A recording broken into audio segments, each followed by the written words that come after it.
बरसों का इंतजार अब खत्म होने वाला है और भगवान राम शीघ्र ही अयोध्या आने वाले हैं। अब सनातन धर्म का सपना पूरा होगा और राम अयोध्या आएंगे। इस उपलक्ष्य में हम आपको बता रहे हैं कुछ ऐसे काम जो हम सभी को प्राण प्रतिष्ठा उत्सव के दिन अपने घरों में करने चाहिए। इन उपायों को करने से न सिर्फ आपके घर का माहौल सकारात्मक और भक्तिमय होगा, बल्कि आपके घर में सुख संपन्नता और खुशहाली बढ़ेगी।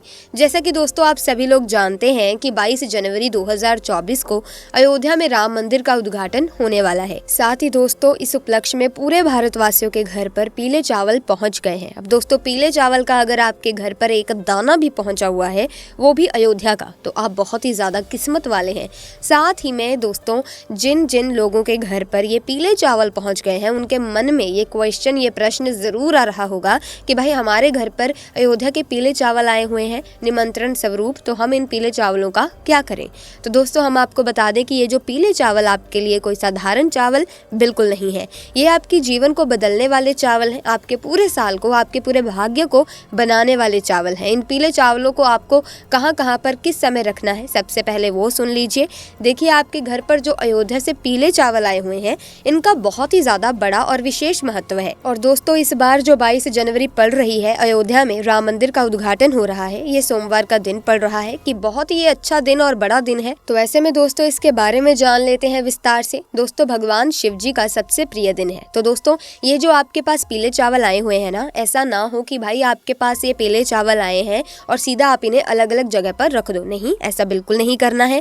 जो आपके घर पर पीले चावल आए हैं अयोध्या में राम मंदिर के उद्घाटन के लिए, उनको आपको अभी कहीं पर नहीं रखना है। वो जैसे आए हैं उन्हें वैसे के वैसे रखे रहने दो, या एक पुड़िया में बांध करके रख दो, या एक थैली में कुछ अच्छे से सुरक्षित कर दो। ठीक है, तो आखिर इनका हमें करना क्या है। तो देखो सबसे पहले चीज, ये जो पीले चावल हैं इनको आप जब तक कहीं पर नहीं रख सकते जब तक राम मंदिर में भगवान राम जी की प्राण प्रतिष्ठा नहीं हो जाती। हम इन चावलों का पूजन नहीं कर लेते तब तक आप इनका कहीं पर भी इस्तेमाल नहीं कर सकते। अब ये बात आप सभी लोग जानते हैं कि 22 जनवरी के दिन एक साथ सभी लोगों का अयोध्या पहुंचना बिल्कुल भी मुमकिन नहीं है। इसी कारणवश दोस्तों आप लोगों के घर पर खुद राम भगवान आए हैं इन पीले चावलों का स्वरूप लेकर। तो अब आप तो अयोध्या नहीं जा पाओगे, ज्यादातर लोग अयोध्या नहीं जा पाएंगे राम मंदिर के उद्घाटन में, तो वो अपने घर पर ही उस पल को महसूस कर सकते हैं, उस भगवान राम के आशीर्वाद को ले सकते हैं। इसलिए दोस्तों आपके पास जो पीले चावल हैं उनको पूजा के दिन तक, मतलब 22 जनवरी के दिन तक आपको कहीं नहीं रखना है, उन्हें वैसा का वैसा ही रहने दो। जैसे ही 22 जनवरी का दिन आता है उस दिन आप लोगों को सबसे पहले इनका पूजन करना है। 22 जनवरी के दिन आप लोगों को विशेष रूप से ही पूजन करना है। सभी लोग दीपदान करेंगे, दीपक जलाएंगे, वो शाम के समय ही करेंगे। बाकी प्राण प्रतिष्ठा का जो समय है वो पूरे दिन में कभी भी अयोध्या राम मंदिर में हो जाएगा, जिसका लाइव प्रसारण आप सोशल मीडिया उसके सहारे से कहीं पर भी देख सकते हो। तो यहाँ पर जो आपके पीले चावल है वो आप लोग किस जगह पर रखोगे जहाँ पर आप लोग रात्रि में राम भगवान का पूजन करने वाले हो। जिस तरीके से दीपावली के दिन आप रात्रि में पूजन करते हो, वैसे ही ज्यादातर लोग जो है वो इस दिन रात्रि में ही जो है भगवान राम के आने के उत्सव में खुशियां मनाएंगे। तो उनकी पूजा आराधना भी होगी, उनकी आरती भी गाई जाएगी। तो रात्रि में हम आपको समय भी बता देते हैं कि भाई आपको किस समय ये आरती मतलब करनी है। रात्रि के समय में तो देखो दीपावली की आरती का भी एक समय होता है, एक शुभ समय होता है, पर दोस्तों यहाँ पर भी आप लोग एक अनुमानित समय सोच सकते हो कि भाई जो रात का समय होगा या शाम के बाद का जो समय होगा, उस समय आप अपने घर में ये वाली पूजा शुरू कर सकते हो। अब अगर आपके घर में पीले चावल आए हुए हैं तो ठीक है, लगभग 7 बजे के बाद आप कभी भी 22 जनवरी के दिन शाम के समय 7 बजे के बाद कभी भी आप पूजन शुरू कर सकते हो। अब दोस्तों ये जो पीले चावल है ना, ये पीले चावलों को पहले आप लोग अपने पूजन वाले स्थान पर ले जाकर रख दोगे। जब आपके घर पर ये चावल जब भी आए हों तो उसी समय से लेकर आप लोगों को ये चावल के दाने हर कहीं पर भी नहीं रखने हैं, सिर्फ पूजन वाले स्थान पर रख देने हैं। तो सबसे पहले अगर आपके पास राम भगवान की कोई तस्वीर हो, मूर्ति हो, तो उन्हें आपको अपने सामने रख लेना है जहाँ पर आप अपने घर में पूजन करने वाले हो भगवान के लिए। तो अगर भगवान राम जी की, माता सीता जी की, लक्ष्मण जी की कोई मूर्ति या फोटो नहीं भी है तो भी कोई बात नहीं, लेकिन अगर आपके पास ये अयोध्या से आए हुए चावल हैं तो दोस्तों उसमें भगवान राम का आशीर्वाद छुपा हुआ है, माता सीता जी का, लक्ष्मण जी का भी आशीर्वाद इनमें छुपा हुआ है। जब मूर्ति ना हो, राम भगवान की तस्वीर ना हो, तो आप बाजार से भी ला सकते हो अगर आपका मन है, और अगर आपको लाने का मन भी नहीं है तो भी इन्हीं पीले चावलों को आप अपने पूजन वाले स्थान पर रख लो, क्योंकि राम भगवान का ही स्वरूप भगवान श्री कृष्ण जी हैं, लड्डू गोपाल, तो आपके घर में तो जरूर ही होंगे। तो इसीलिए दोस्तों आप उन पीले चावलों को अपने पूजन वाले स्थान पर रख लो। उसके बाद में दोस्तों आप अपने घर में एक जो है राम ज्योति भी तैयार कर लेना। राम ज्योति ज्योति जो कि एक दीपक हम भगवान राम जी के लिए लगाने वाले हैं, वो एक दीपक जो हम सिर्फ और सिर्फ भगवान राम जी के लिए ही लगाने वाले हैं। इसकी जगह आप अखंड दीपक भी जला सकते हो। अगर आप पूरी रात जलाना चाहते हो तो अखंड दीपक जला सकते हो, और अगर सिर्फ कुछ ही समय के लिए जलाना चाहते हो तो भाई आप लोग जो मतलब है नॉर्मली एक मीडियम साइज का दीपक होता है वैसा भी आप लोग जला सकते हो। अब दोस्तों उसके बाद में ये तो एक राम ज्योति हुई, पर इसके अलावा हमें हमारे घर को रोशन करने के लिए भी अलग से 5 दीपक लेने हैं। अब यहाँ पर 5 दीपक क्यों लेने हैं तो देखें तो 5 के अलावा आप 1121 जितनी भी आपकी श्रद्धा उतने भी दीपक ले सकते हो। आपको आपका घर रोशन करना है, ठीक है। तो बस 5 दीपक लेने का ये मतलब है कि 5 दीपक एक ऐसा नंबर होता है जो कि बहुत ही शुभ नंबर होता है एक तरीके से, ठीक है। और 5 दीपक भी अगर आप जलाएंगे तो सही रहेगा। ज़्यादातर लोग जो है 5 दीपक ही जलाने वाले हैं। अगर आपका मन ज़्यादा जलाने का है तो आप ज़्यादा भी जला सकते हैं, कोई दिक्कत वाली बात नहीं है। हम आपको 5 दीपक वाला उपाय यहाँ पर बता रहे हैं जो कि 5 जगह पर ये दीपक जलाना है, ठीक है। तो करना क्या है, रात्रि के समय भगवान के लिए भोग भी तैयार कर लेना है। आपने जो पीले चावल को पूजने वाले स्थान पर रख लिया है वहाँ पर भगवान को तिलक करना है, उनके प्राण प्रतिष्ठा के लिए, मतलब एक खुशी जाहिर करना। उनके सामने उनके लिए 1 लोटा शुद्ध जल भर कर रखना, उनको जल पिलाना, उनको भोग लगाना, उनका तिलक करना, उनको चावल समर्पित करना। जो ये आपके पास पीले चावल है ना, इनको भी आपको तिलक करना है, क्योंकि आपके लिए तो ये स्वयं भगवान राम है। आप अयोध्या नहीं जा सके तो क्या हुआ, भगवान राम खुद आपके घर इन पीले चावलों के माध्यम से आ गए हैं। तो आपको इनको भी जो है भोग समर्पित करना है। सारे जो आपके घर में जो भी चीज़ आप बनाओगे भोग के लिए वो शुद्ध देसी गाय के दूध से बनानी है।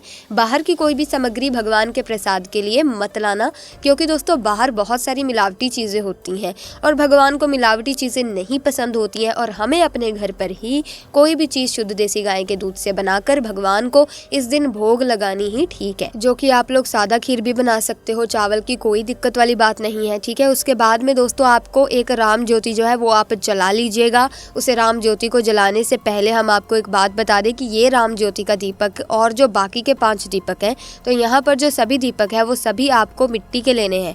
राम ज्योति का तो भाई विशेष रूप से आप मिट्टी का लेना, सिर्फ और सिर्फ मिट्टी का अखंड ले रहे हो तो बड़ा दीपक लेना, नॉर्मल ले रहे हो तो भाई वो भी मीडियम साइज का एक दीपक लेना।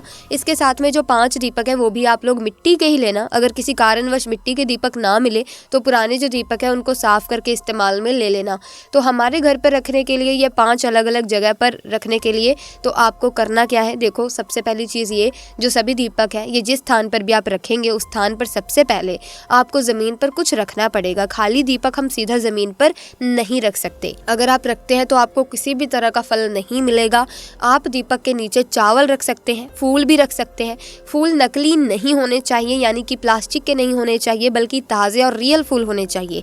और अगर आप अक्षत रख रहे हैं तो अक्षत पूर्ण होने चाहिए, अखंड अक्षत नहीं होने चाहिए। अब देखा जाए तो तुलसी का पौधा हर हिंदू घर में लगा होता है, क्योंकि तुलसी का पौधा बहुत पवित्र माना जाता है और ये अपने पवित्र और शुद्ध करने वाले गुणों के लिए हिंदू धर्म में बहुत पूजनीय माना जाता है।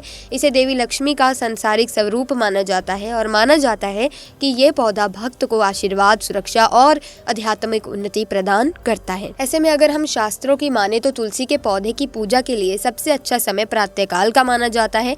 यदि आप इस समय तुलसी में दीपक जलाती हैं तो बहुत ही शुभ माना जाता है। मान्यता है कि ये तुलसी के पौधे में सूर्यास्त से पहले ही दीपक जलाना चाहिए और इसी समय पूजन भी करना चाहिए।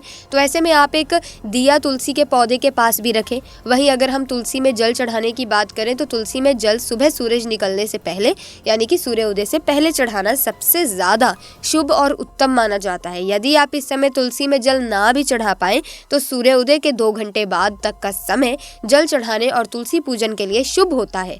इसी के साथ दोस्तों देवी देवताओं की पूजा से लेकर हवन, पाठ या किसी भी मांगलिक कार्यक्रम में दीपक जलाना शुभ माना जाता है। दीपक जलाने से न केवल जीवन का अंधकार दूर होता है बल्कि घर में मौजूद नेगेटिव एनर्जी भी दूर होती है। शास्त्रों के अनुसार दीपक जलाने से जीवन की परेशानियां खत्म हो जाती हैं। साथ ही वास्तु शास्त्र में भी ये माना गया है कि दीपक जलाने से वास्तु दोष दूर हो जाते हैं।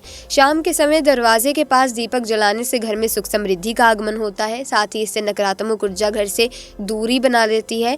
दोस्तों इसी के साथ इससे घर में सकारात्मक ऊर्जा और समृद्धि का प्रवेश होता है। ऐसा माना जाता है कि शाम के समय मुख्य द्वार पर दीपक जलाना माता लक्ष्मी को आपके घर तक आने की राह दिखाता है। तो ऐसे में आप मुख्य द्वार के दोनों ओर 2 दिए जरूर जलाएं। दोनों दिशाओं में दिए आपको जरूर जलाने हैं। देखा जाए तो मिट्टी के दीपक का भी अपना ही महत्व है। घर के बाहर किसी पेड़ पौधे में या गंगा जी को दीपक जलाना चाहिए तो उस वक्त मिट्टी के दीपक का इस्तेमाल किया जाना चाहिए। दिवाली पर भी हम मिट्टी के दियों का इस्तेमाल करते हैं। ऐसा माना जाता है कि मिट्टी का दीपक शुद्धता का प्रतीक होता है। दोस्तों, जब भी कोई भी शुभ काम होता है तो पूजा शुरू करने से पहले दीपक जरूर जलाया जाता है। ऐसे में भगवान राम की मूर्ति की प्राण प्रतिष्ठा से बढ़कर और क्या महत्वपूर्ण और इससे बड़ा क्या ही शुभ दिन हो सकता है। तो ऐसे में लोग तो मंदिरों और घरों में भी अखंड दीपक जलाकर रखते हैं, तो आप एक दीपक अपने मंदिर में भी जरूर रखना, पूरी श्रद्धा के साथ रखना। वास्तु शास्त्र के अनुसार घर के रसोई घर में दीपक जलाने से वातावरण शुद्ध होता है, घर में कभी भी अन्न की कमी नहीं होती। तो इसी के साथ पॉजिटिव एनर्जी भी बढ़ जाती है, जिससे नकारात्मक ऊर्जा और वास्तु दोष समाप्त हो जाते हैं। शिव पुराण के अनुसार घर में भी घी का दीपक जलाने से सुख समृद्धि आती है। वास्तु के हिसाब से घी का दीपक अधिकतर लोग जलाते हैं, तो ऐसे में आप 2 दीपक रसोई घर में भी जरूर जलाएं। तो दोस्तों, इस प्रकार से दीपक रखते हुए आपको उपाय करना है। इसके बाद जो पीले चावल आपके पास है उनको आप उन जगहों पर रख सकते हो जहां आपने दीपक जलाए थे। तो इस प्रकार से ये उपाय संपन्न होता है। यानी कि आपने 2 दीपक मुख्य द्वार पर जलाए हैं तो आप पीले चावल मुख्य द्वार पर रख सकते हैं ताकि नेगेटिव एनर्जी आपके घर में प्रवेश न करे। आप रसोई घर में चावल रख सकते हैं कहीं पर भी ताकि आपके घर में अन्न की कमी ना हो। इसके अलावा आप मंदिर में चावल थोड़े से रख सकते हैं ताकि आपके घर में सुख समृद्धि और भगवान का आशीर्वाद बना रहे। इसी के साथ तुलसी जी के पास आप थोड़े से चावल पीले रख सकते हैं ताकि आपके घर में शुद्धता बनी रहे, माता तुलसी का वास हो, श्री हरि विष्णु का आशीर्वाद आप पर सदैव बना रहे। इसी के साथ प्रिय दर्शकों, हमने आपको दिया जो है वो तिजोरी में रखने को नहीं कहा है। आप तिजोरी में नहीं रख सकते, लेकिन आप चावल जरूर रख सकते हैं। पीले चावल जो है थोड़े से आप अपने तिजोरी में जरूर रखें। आपकी तिजोरी में कभी भी धन की कमी नहीं आएगी। दीपक मत रखना वरना आपका नुकसान हो सकता है, ये तो आपको भी पता है। तो ऐसे में आप दिया मत रखना वहां पर, लेकिन आप थोड़े से चावल अपनी तिजोरी में जरूर रख सकते हैं, तो आपको बहुत ही लाभ होगा। थोड़े से रखना, ज्यादा नहीं। इसी के साथ दोस्तों, अयोध्या में प्राण प्रतिष्ठा उत्सव की खुशी में जरूरतमंद लोगों के बीच में आप पीले फलों का दान भी कर सकते हैं और साथ ही जरूरतमंद लोगों को इस ठिठुरती सर्दी में गर्म वस्त्र दान करें। आपके इन शुभ कर्मों से प्रसन्न होकर राम आपके घर भी जरूर आएंगे। राम के अयोध्या आने की खुशी में पूरे घर में शंख की ध्वनि करें और दिन में कई बार शंखनाद करके खुशियां मनाएं। इससे न सिर्फ आपके घर की नकारात्मकता दूर होगी बल्कि आपके घर का वातावरण भी पवित्र होगा। अगर आपके घर में शंख नहीं है या फिर आपको शंख बजाना नहीं आता तो आप पूरे घर में घंटी बजाकर खुशियां मनाएं और सभी लोग आपस में एक दूसरे को बधाई दें। इसी के साथ मुख्य द्वार पर हल्दी का जल छिड़के। अयोध्या में प्राण प्रतिष्ठा उत्सव के दिन आप भी अपने घर में पूजा पाठ करें, हवन करें। पूजा संपन्न करने के बाद घर के मुख्य द्वार पर हल्दी का जल छिड़के और इसके साथ ही राम रक्षा स्तोत्र का पाठ करें। ऐसा करने से घर के वास्तु दोष खत्म हो जाते हैं और आपके घर में संपन्नता बढ़ती है। प्राण प्रतिष्ठा उत्सव के दिन घर में कपूर का धुआं जरूर करें और लोबान का धुआं करें। ऐसा करने से आपका घर पवित्र होता है और हर प्रकार की असुरी शक्तियों का नाश हो जाता है। आपको सुबह और शाम के वक्त ये उपाय करने से विशेष लाभ होगा।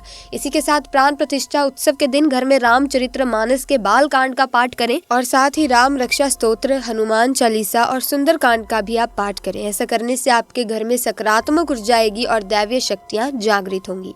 तो दोस्तों, आज की वीडियो में बस इतना ही। वीडियो ज्ञानवर्धक लगी तो लाइक करें, शेयर करें, चैनल को सब्सक्राइब करें। आपका बहुत बहुत धन्यवाद।